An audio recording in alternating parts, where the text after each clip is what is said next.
This video will show you how to use the split billing feature in AlphaDrive. Sometimes there are situations where multiple clients will want to each pay for a portion of a bill. Using AlphaDrive, you can easily document time and expenses for one matter, then use split billing to split them out to any number of child matters. To do this, first create a parent matter in Clio. The parent matter is where you will log all time and expenses that will need to be split. I will include parent at the end of my matter description so I know that this is where I will log all of my time and expenses. Next, you will also create a client and matter for each individual that will be paying a portion of the bill.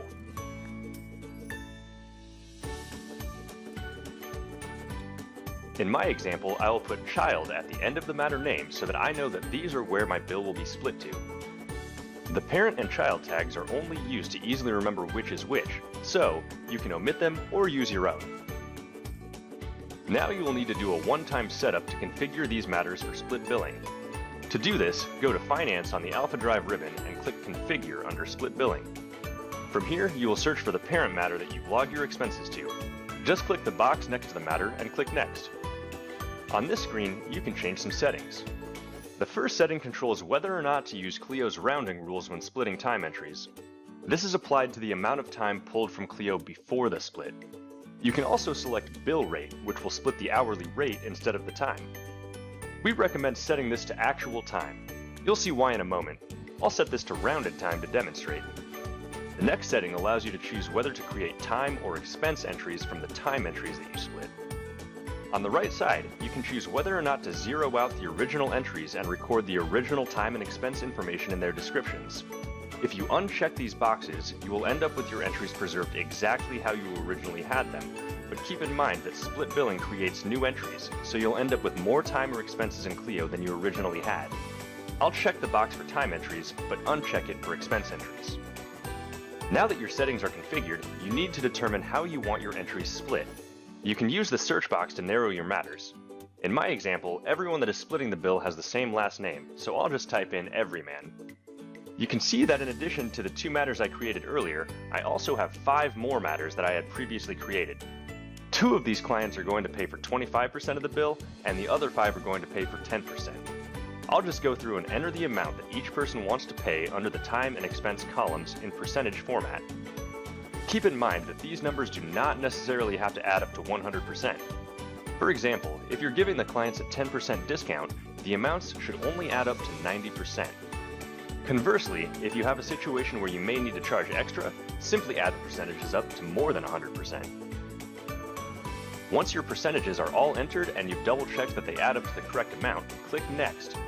This will finish configuring the split. If you ever need to make adjustments to split billing, for example, if you change how the percentages are split, simply rerun the Configure tool. Now that we have these matters configured for split billing, I'll create a time entry for 27 minutes at $65 per hour and an expense entry for $100. Make sure that all entries are created under the parent matter. Once you've added time and expense entries, click on Finance on your AlphaDrive ribbon, then click Execute under Split Billing. On this screen, you'll select what time and expense entries you want to split. Type in the parent, client, or matter name to filter the results. If your clients are only splitting certain expenses, you can select each one individually. If they're splitting the entire bill, click the Select All button located at the top of the list. Once you've made your selection, click Split. Now, let's take a look at what happened in Clio after we performed our split. If I navigate to Activities under my parent matter, you'll see some interesting things. First, because of how I configured my settings earlier, the original time entry has been zeroed and its information has been stored in its description. This is not true for the expense entry, which still shows as it did before the split. You can also see the new entries that have been created. This client was responsible for 10% of the total bill, so you can see he now has an expense entry for $10 of the original $100 expense. However, the time entry hasn't been split as cleanly. Remember when we recommended using actual time? This is why. First, my entry was for 27 minutes, which Clio rounds to 30 minutes. Since I selected rounded time, 30 minutes is the time that was actually split. This client should be responsible for 10% of 27 minutes, but is instead responsible for 10% of 30 minutes. This may not seem like a huge difference, but since I'm using Clio's rounding rules, the 3 minutes is rounded to 6 minutes, more than double the 2.7 minutes I should be billing for. When you split a time entry between several people, these small amounts add up and you could end up charging quite a bit more than you actually intend. To avoid this, select actual time when configuring split billing and turn off rounding in Clio.